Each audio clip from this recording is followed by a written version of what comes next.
حضرت آدم کی پیدائش سے پہلے دنیا میں کیا تھا؟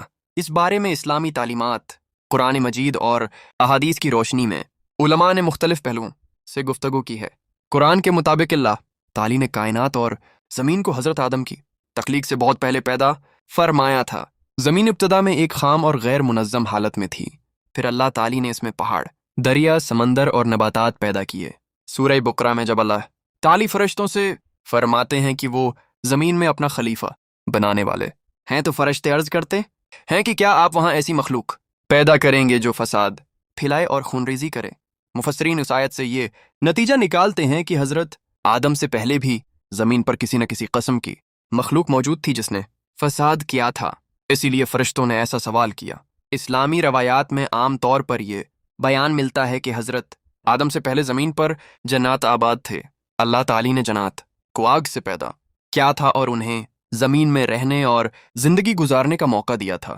شروع میں وہ عبادت گزار بھی تھے، مگر وقت کے ساتھ ان میں سرکشی، فساد اور آپس کی جنگیں بڑھ گئیں۔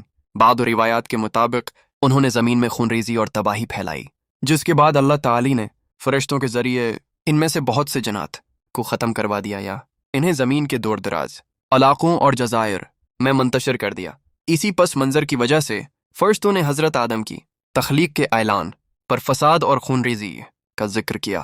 تاہم قرآن میں اس واقعے کی تفصیل بہت مختصر ہے، جبکہ زیادہ تر تفصیلات تفاسیر اور روایات میں ملتی ہیں۔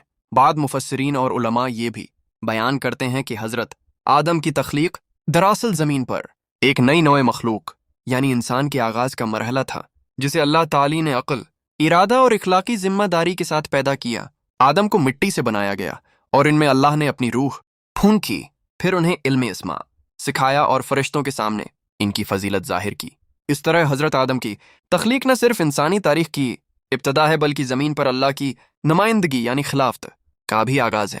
اس نکتیج نظر سے دیکھا جائے تو حضرت آدم سے پہلے زمین ایک ایسی جگہ تھی جہاں مختلف مخلوقات موجود تھیں، مگر انسان جیسی باشعور اور ذمہ دار مخلوق ابھی پیدا نہیں ہوئی تھی۔